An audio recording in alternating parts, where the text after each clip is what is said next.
guys, welcome to another episode of the A3U review.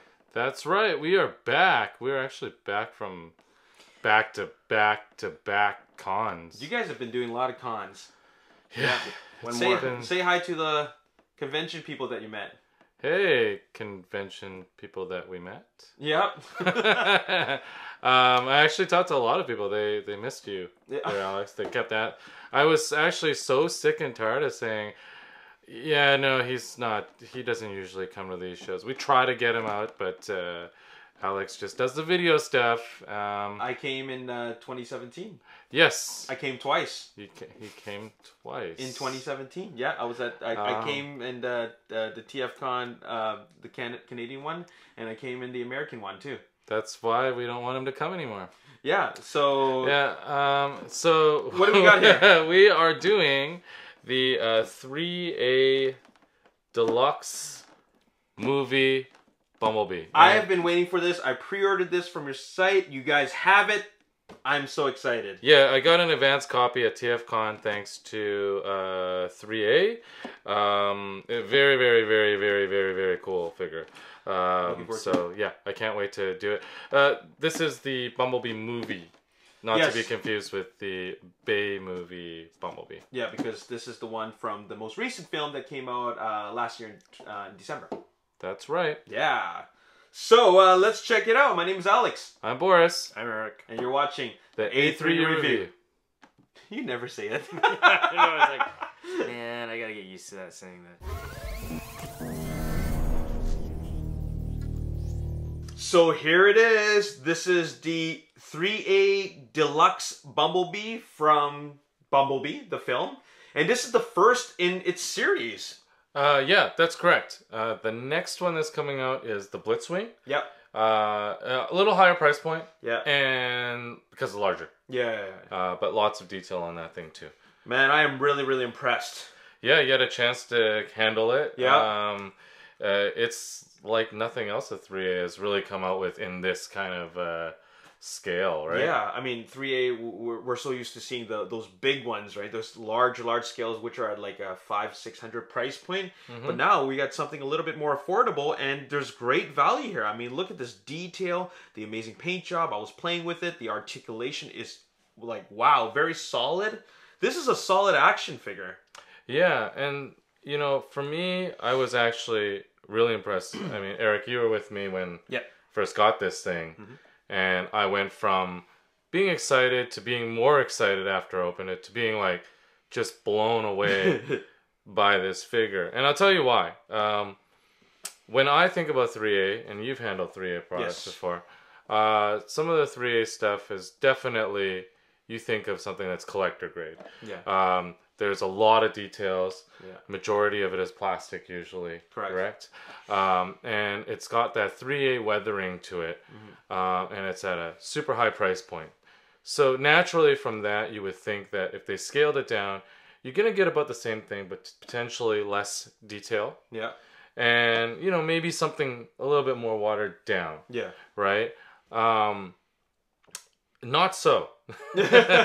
And you know what, like some of the larger action figures, they're a little bit more limited in articulation, aren't they? Yeah. Like they do pose, yeah, but they're not like action figures. They're more like, I wouldn't call it that. Statues. Yeah, they're posable. They're posable statues. Yeah. And they're actually very posable at that compared to other statues.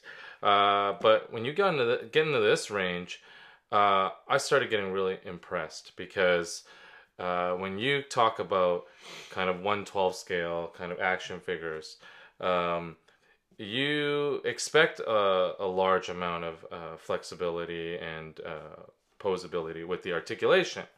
And for some reason, I don't know, it's that kind of disconnect with their other products and this product. I didn't expect it, and it blew me away because it actually has all of those qualities while still maintaining a massive amount of detail. Yeah. Amazing weathering, just like we're used to. It's very kind of a realistic look to it.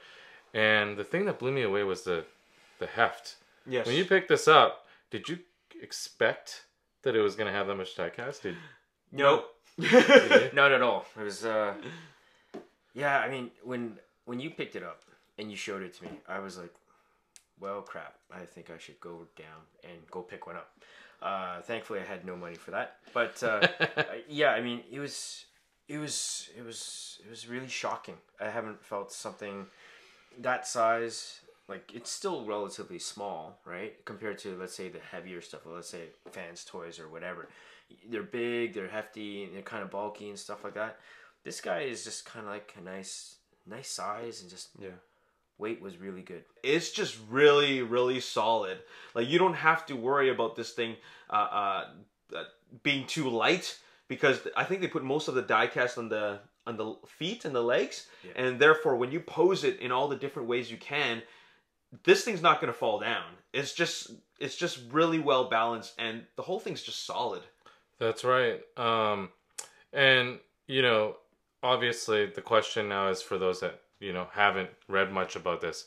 Does it transform? I'm going to tell you right now, it doesn't, but don't stop watching, because, you know, what it gives up for the transformation is remarkable. So we're talking about like fully articulated, you know, legs and knees. So, I mean, if you look at how this works, it actually folds in on the back. It's very much like, remember when we compared took a look at the Flame Toys Drift? Yeah, the Drift. Right?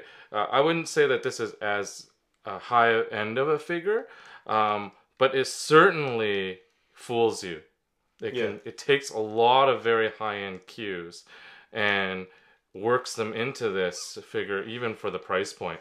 And this is something that you would expect from a high-end figure, where everything's kind of hidden. Yeah. You don't see much of the hinges or anything that's going on. And to get like a really dynamic pose, you can also move the hips around. And the thing I love about this figure is everything moves to kind of get out of the way, tuck out of the way. Like, there's even a kind of a double hinge in here to kind of give it that movement. Yeah. And you know, it goes all the way down into the feet as well, right? You get the side to side. And I remember at first you were playing with it and you thought, like, it doesn't actually move, because it's actually really nicely done. It's not like loose or anything. It's nice and, you know, just the right amount of tightness. It's super sturdy. I mean, I almost felt like it was so sturdy that I couldn't move anything. And it's almost like I'm afraid to, because you know how sometimes when you start moving something, just try to work it in, you snap something. This does not. It doesn't. After a while, you start to move it, but it still kind of maintains that. I don't know what you want to call it, like that tightness. Mm-hmm. You know what I mean? So it's built for people to start reaming on a little bit. Don't, though, when you get it, don't ream on it. But I'm saying you could. You know, we all know those guys or those friends of ours who, you know, likes to pick up stuff and starts to, you know, pretend they're wrestling with it. And I think this kind of handles that. Like, it's so nicely built. Yeah, I think for some reason, like, when we think of, like 3A, like, we're talking about a very expensive figure. You don't want to mess around with it, right? But, like, I really encourage people to just pose it and just, you know, play with the tight joints, because you don't have to worry about it you know, busting it, because this is a really, really well put together action figure. The you know, the really, really good quality control, and yeah, it's gonna pose really well, and you don't have to worry about parts really snapping off, because there are times when I play with like, for example, like a Spawn action figure, McFarlane Toys, and then you snap it right off. You don't have to worry about this. It just feels solid. Yeah, the amount of play you get out of this is more than you would get out of a cheaper action figure that you wouldn't even care about. Yeah. And obviously the quality of those, I mean, you can't really compare it, but you would expect that, you know, with the way that, you know, some of the smaller action figures are done, where all the ball joints are showing, everything, you know, they are meant to be played around with. They can get full, you know, ranges of motion. But this guy actually is a high-end figure that allows you to do the same. Yeah. And I'm glad you guys brought up the heavy-handedness thing, because 3A actually did something really clever. I totally didn't bring the book with me. Okay. It actually comes with a book, and it's not like a huge book. It's just like this like pamphlet that kind of tells you how to put the batteries in. Oh, okay. And of course you guys seen the lights already. You can basically turn the eyes on and off by pressing the. Bless you. Holy, he's so excited. He's sneezing. Yeah. Excuse me. You basically press the Autobot symbol to turn the lights That is on cool. and off. I love that. Really brilliant lighting because it diffuses it just nicely. It's actually very small little LEDs, but it diffuses nicely. And then, of course, in the head, his little antennas move. But my point was that basically, when you get into this figure, it actually tells you on this pamphlet what ranges of motion that you can actually do with the arm so that you don't take it too far either. So to actually give you the angles that it can move it, it'll tell you what kind of things need to move out of place to avoid potential breakages. Or scratching too. Yeah, which I thought was kind of clever because a lot of high-end figures, you don't get that. And the last thing you want to do is buy an expensive figure and then snap a piece because you're not sure if it can move that far or not, or limiting yourself because you're like, well, that feels kind of tight, so I'm not going to even bother, and then you end up not knowing like just how great the posing can be. One example is before I actually opened that pamphlet, I was saying to Eric, I was like, a little disappointed he doesn't really have ab crunch because it was a little tighter around that area, right? But actually he's got full-on ab crunch. It's Wow. not fakey either. Yeah, it's like at the top there's this kind of a ball joint. Yeah. And essentially he can move side to side from that.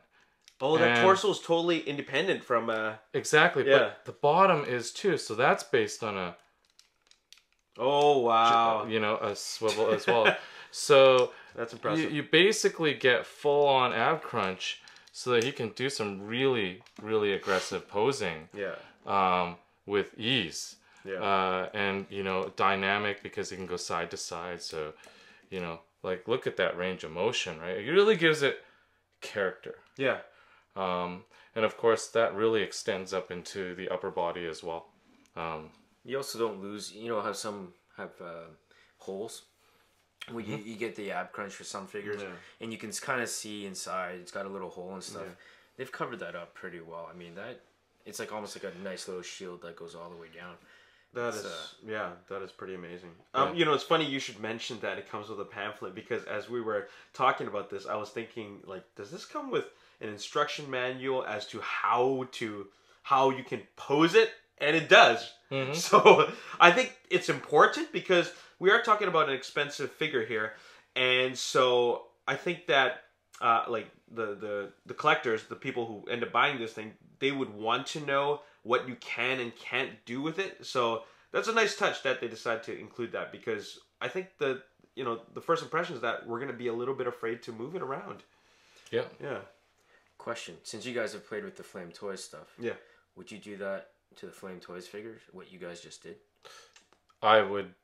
I mean, do what you mean, like the way we just moved the way you manipulated it. I would do it carefully, just because you paid that much for it. Yeah. At first, I didn't. Like there were certain things where I didn't realize that it could be taken further, and that's why I was impressed with the fact that it tells me how much of a range that you can do it. Yeah. And it's not to say that Flame Toys didn't have some of those things. I didn't read thoroughly through what was going on. But it was just how simple 3A made it. They literally have the angles and tell you like what to do, and what not to do, really quickly. So it makes it just kind of a no-brainer to play with. Cool. And then the rubber wheels, as you saw earlier. Great detail. That's a nice detail. So the 3A detail is all there. Like I look at it, it doesn't look like any kind of the weathering doesn't look like it's just slapped on. Right. It definitely got the 3A treatment. And then it does come with some awesome accessories as well, as standardized by a lot of these kind of high-end action figures. I would say that if there was anything that I could downplay a a little bit is that it doesn't come with a whole bunch of accessories.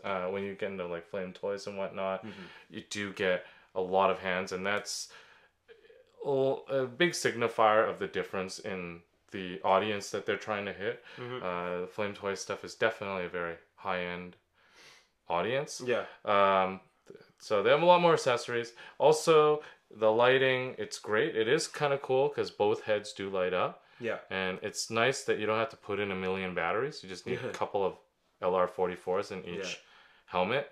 And then I like how the button's hidden in the symbol. Yeah. So you can just turn it on and off easily.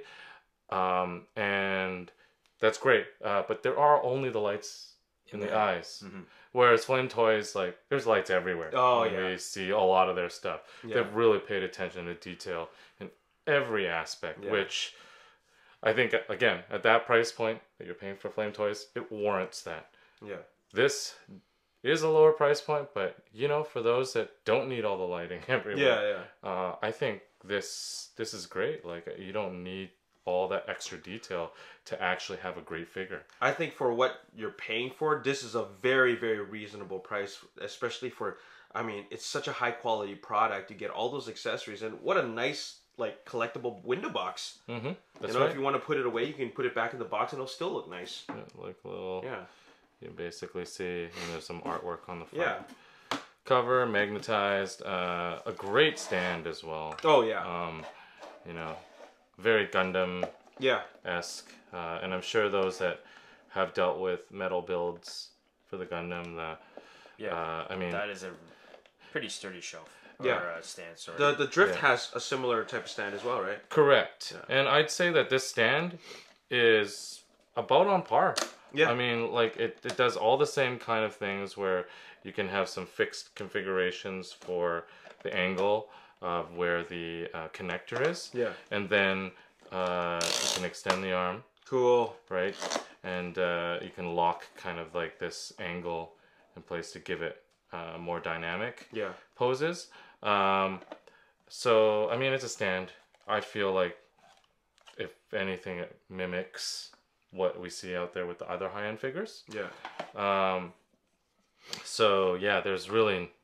It's much like the Gundam stands and the Flame Toy stands. Yeah. But, yeah, that's another line. I mean, if anyone's familiar with a high-end Gundam, the metal builds. Yes. Definitely, you get what you pay for in those metal builds.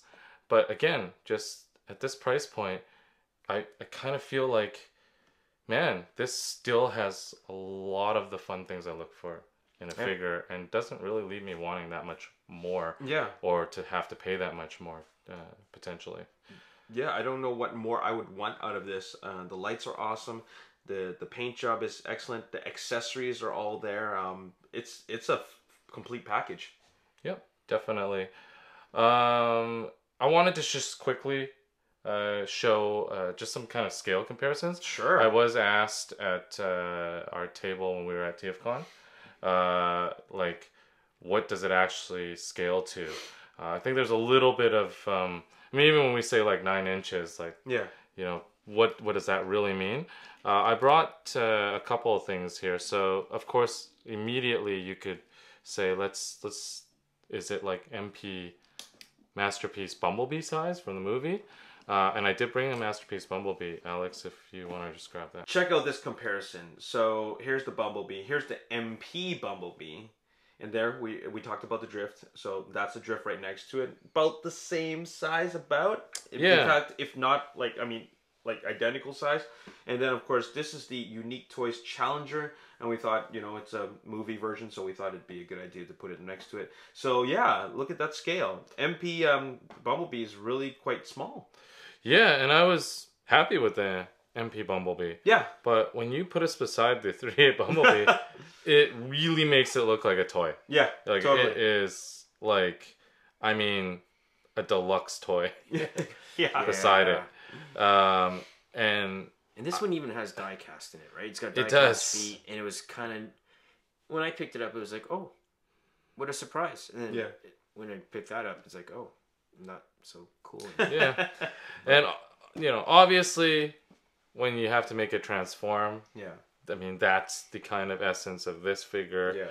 So, you know, you can't really compare it like apples to apples. Yeah. But I mean, I think this is the argument you and I were having. And that's, I think, why I wanted to show some scale. I think nowadays when people are collecting, I mean, I know we care about the transformation, and I as a retailer, you hear this all the time. People will be like, oh, does that transform? And when you're like, yeah, it does, they're like, oh my, they're really impressed, right? Obviously. How do you get this much detail and still have it transform? And then, you know, a lot of times they'll be like, does that transform? And then you'll be like, no, it doesn't. And they'll be like, oh. But I mean, it's really weird because, you know, for the majority of the collectors, when I ask them as well, and I say to them, I'm like, yeah, you know, the alt mode I'm not as happy with. A lot of people will be like, yeah, I don't really care about the alt mode. I just display it in bot mode. Yeah. So, I mean, if you really think about that, it's kind of like we need it to transform just to know that it transforms because it's a transformer. It's a peace of mind. It should transform, right? Yeah. But at the same time, you give up a lot for that transformation. So if you're only going to display it in bot mode, I'm wondering why is there not now a space for highly articulated action figures? And I think there is. I think Flame Toys coming out with the line that they are and tackling the series that they're tackling and the style that they're tackling has really opened up our eyes to why I wouldn't need a transforming drift, for example.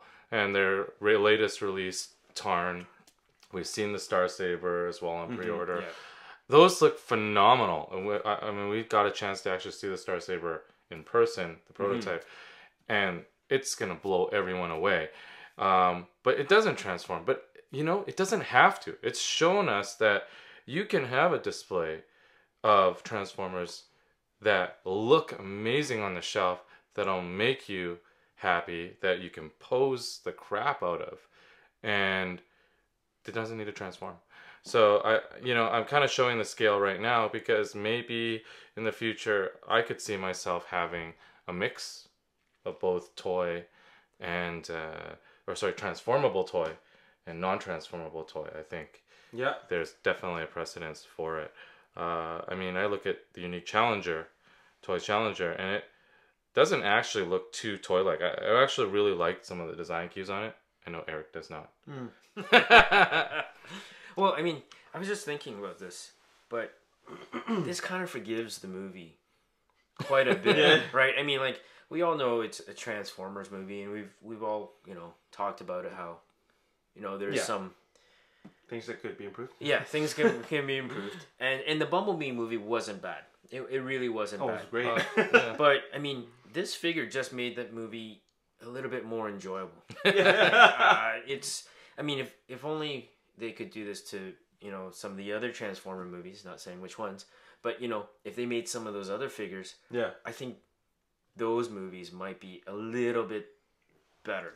Yeah. Or at least, you know, I can accept trying to watch it. Yeah. That type of thing, right? I think that, I mean, except talking about, you know, the previous movies, like, people, generally speaking, the fans, they don't like the designs, but when they see it as a toy, like, I mean, sorry, I don't want to say a toy, a highly collectible or a high quality action figure like this, they really appreciate what is involved in the detail, and suddenly you like it. You like what they came up with, right? It's like you said, you like the movie more because of this right here. So this is a fine example of that right now. Yeah, definitely. I know that they've teased the Prime as well. Oh, Cybertron Prime. Man, are you serious?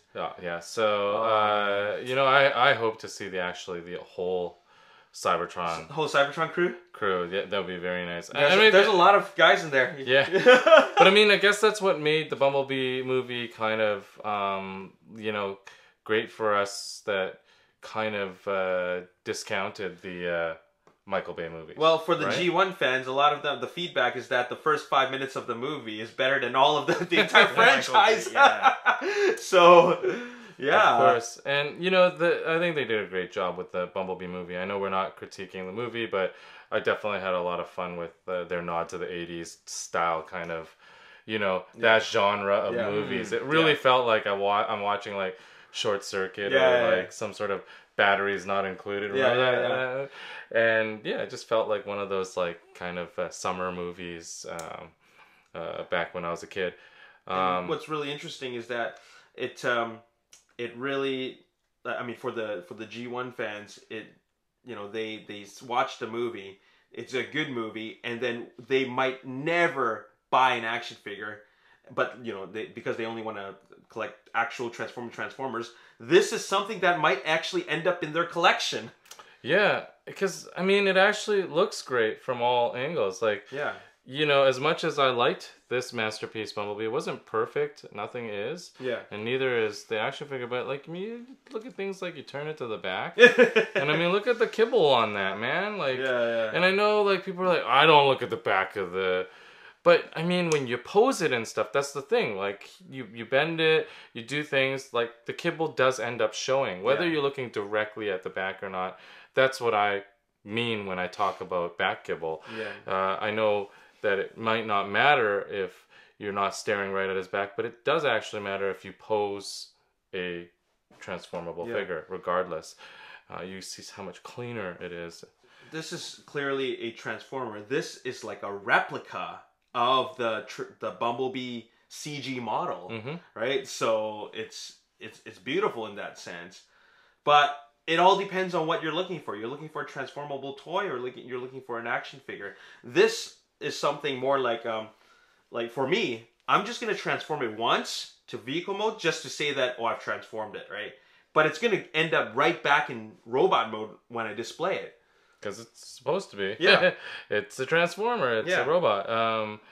Yeah, I agree. And I think if you're going to be doing that, I'd rather have the longer shelf life of it being able to actually pose and everything. And you know what? I think this is a great first outing for them to show what can be done. Yeah. But I think if they do the Cybertron, like IDW-esque Prime properly, and it has all the great articulation that we got used to already in this figure, you know what? It's going to nab a lot of fans. Oh, yeah. I have a really good feeling that, I mean, even, fans of transforming products are going to say, maybe I don't need it. It's, it's certainly priced well enough that you can afford to take a chance on it. And I think that's what it is. I think this is $145 US. Something like that. Yeah. It was close to that range. It wasn't much higher. You are not going to get like this level of action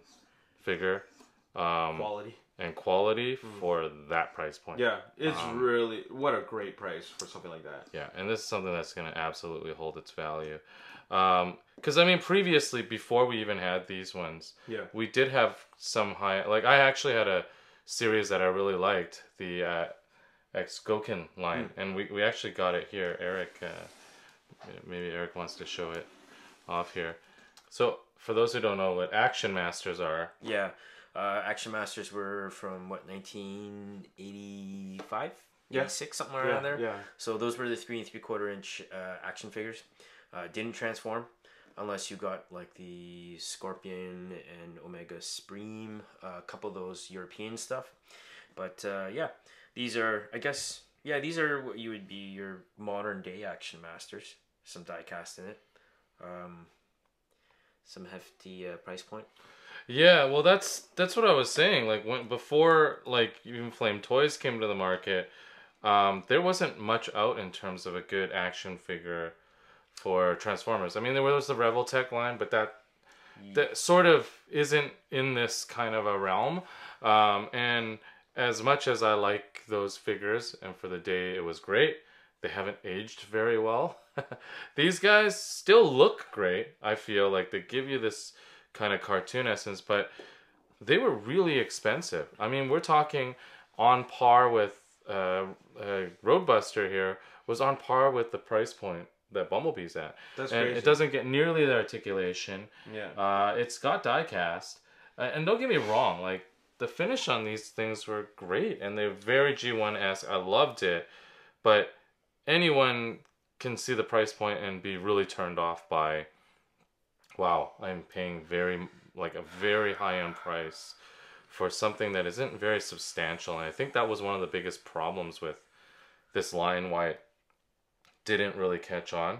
I feel like if it had been a little bit of a better price point, maybe people would, be more warmed up to it. Or if it had the level of articulation that you see in, something like a Flames Toys product or this 3A product, right? And that's kind of my point, is that, to make it aesthetically pleasing is one thing in an action figure, but to really make it worth that price point and not just have a good aesthetic and good die cast to it. No, I mean, this is where it's like the whole more is better should be in play. Because, I mean, it's an action figure, right? Yeah. And it's a very, very basic action figure with, some heavy metal put in there every so often. But if you're going to be paying like 200 Canadian, which is, I don't know what it is now, but, you're expecting a lot, right? You're going to expect a lot more for what you're not getting, right? Exactly. And a lot of the pieces, actually, when I first took these guys out, they would fall off, like hip skirts and whatnot. Wow. It's mostly because the ball joints weren't very tight. And I mean, even here, you can see there's a little bit of instability in certain points because it's loose at certain points where it shouldn't be.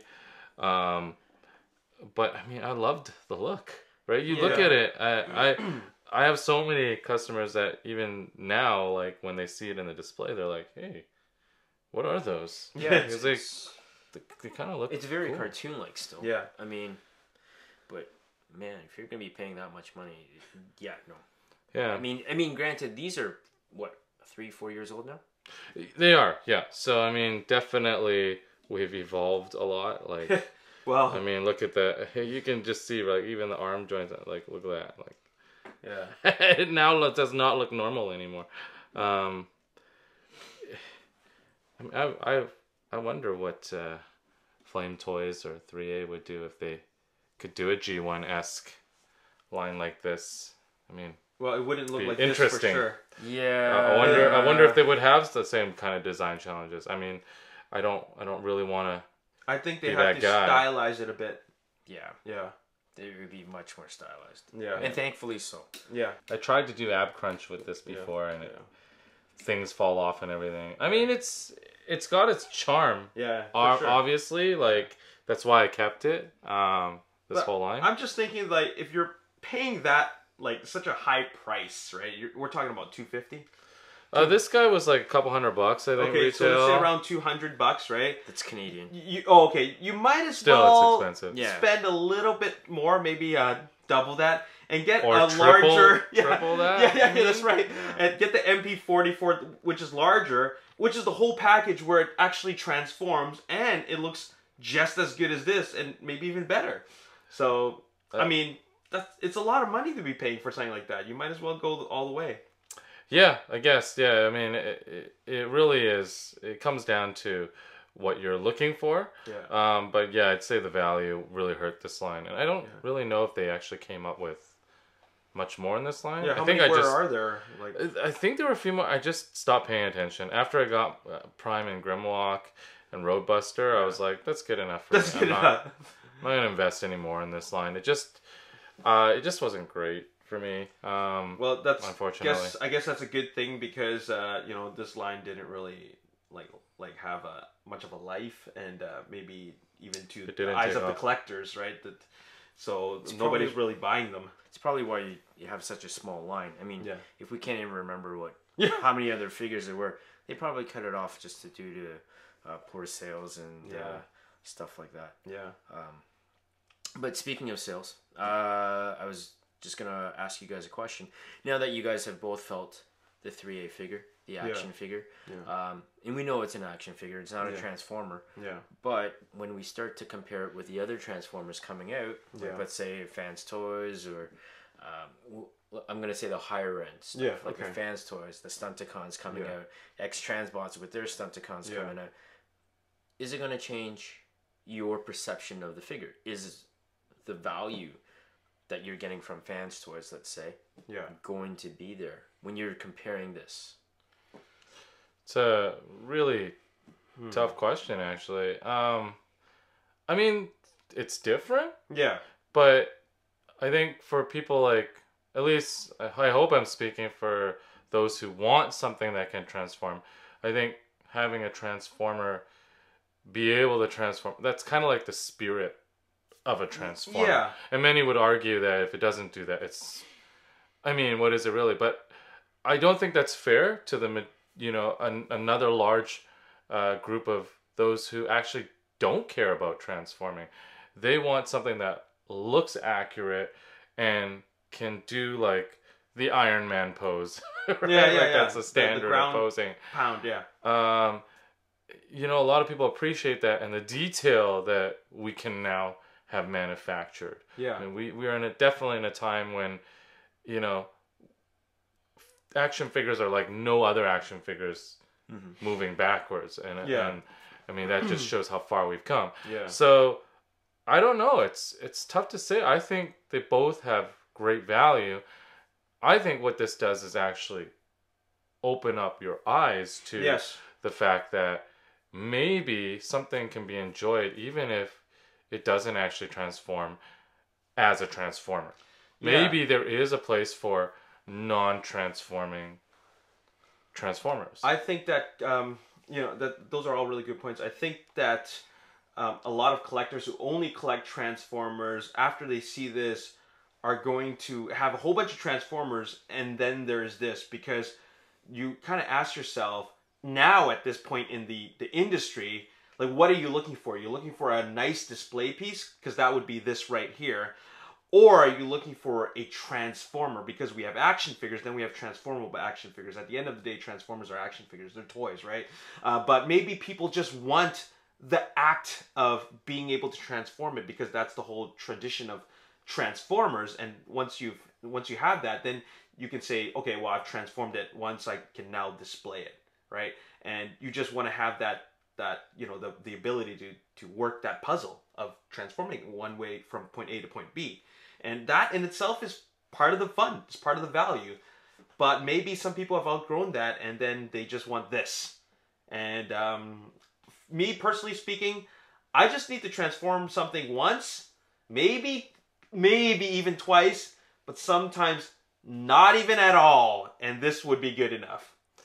Yeah. So I mean, I agree with your points too. Yeah. I see exactly what it is. I think what it actually might show us, Eric, is, we once in a while we go on the forums. It's kind of like a, guilty pleasure of mine. Yeah. And anyone that's been on the forums know what I'm talking about when I say the forums. Yeah. People love to look at something that transforms and then rag on the smallest little detail that isn't quite right, when you have this amazing feat of like technology. Essentially, someone has actually, designed it and come up with a way that you can actually have, articulation and have a good bot mode, and then it still somewhat resembles something very accurate in alt mode, vice versa, right? But then of course we'll always pick at I don't know, this car looks a little fat. The color's kind of off, right? Like, we love to do that, right? But I think maybe that just shows us that actually, when you look at something that can transform, and it also has a high amount of articulation, because we have seen those figures come out in the transformable world. I think that's makes those pieces really stand out, and it really shows us that what a challenge that is. Not to say that there's less of a challenge in making an action figure like this superposable, but at least you don't have to think about the fact that it actually has to be engineered in a certain way. So, I mean, in that sense, you can look at value that way too. Yeah. But, I mean, however you cut it, like, if you really don't want to compromise on the detail, I think, going the action figure route is, easiest. It's just the easiest way into it, at least, from a consumer end, to enjoy it. Yeah. And not have to worry about the fact that it can transform or not. I can just look at it and go, this looks like what I saw on screen. Yeah. Yeah, it's a bit of the nostalgic stuff, whatever you want to call it. I mean, I kind of like my robots to look like what they did on screen. Yeah, I agree. Right, so... Yeah, same. Yeah, definitely. And when I look at these guys, that's kind of what I thought too. Yeah. Like, there's no way, some of the things on here make sense if you're thinking it would actually transform. At the end of the day, Yeah. would you buy this? Like, obviously yes, right? Yeah, for sure. Would you continue with the line? I'm definitely continuing the line, not only as a fan of the movie, but like, look at this. I mean, this is a high quality action figure. It looks good. I've gotten to liking this look for Bumblebee, and I love the simplicity of it. The director Travis Knight, he was he was looking for something simple, G1-esque, if you will, and this is what we ended up with, and this is a beautiful piece. So definitely getting this, definitely getting Blitzwing, and if Optimus Prime is really coming, I'm getting that too. Yep, I'm all in. You're all in? Yeah, I'm all in for this line. For the consumers, I guess, to wrap up for you guys, my recommendation is if you want something that is a lower price point, but that gets you, like, I'd say about, 80 to 90% of the way to a higher end action figure such as the Gundam Metal builds or the Flames toys, but you don't want to pay necessarily those high end prices, because it's okay to not get some of those details and some of the niceties that are in those figures. This is definitely the line for you, and I think that honestly what you get for it, you're not missing a lot. So it is, maybe not exactly comparing apples to apples, but man, it really could fool you. So that's kind of my takeaway for the consumers. This will fool any kind of high-end collector if you were to ask what price they would pay for it. Yeah. So yeah, to wrap up, definitely if you're considering this, I would give it a shot. Go buy it. Pre-order it now. Yep. I now like Bumblebee, because I never liked Bumblebee, but now I do. And pre-order Blitzwing too. Yeah, great job, 3A. Yeah. And that's our episode for today. We hope you enjoyed it. That's right. I don't know what next episode's going to be, but we are going to have some more cool stuff. I'll scrounge up something. But please, leave us some comments. We had quite a good talk about action figure non-transforming Transformers versus transformable Transformers. Yeah, and we want to know what you guys think. Are you looking for a nice display piece like this, or something that you can play with at a lower price point? What are your thoughts about that? We'd love to hear your feedback. And maybe, in one of these episodes in the future, we might comment on some of those comments. That's right. Yeah. So yeah, thank you so much for your views and your support. Yeah. Okay, well, as always, if you enjoyed this episode and you want to see more, make sure you hit the like button, subscribe to the YouTube channel, like us on Facebook at Ages3and and also follow us on Twitter, also at Ages3and and we'll see you next time on the next episode. Later. Later.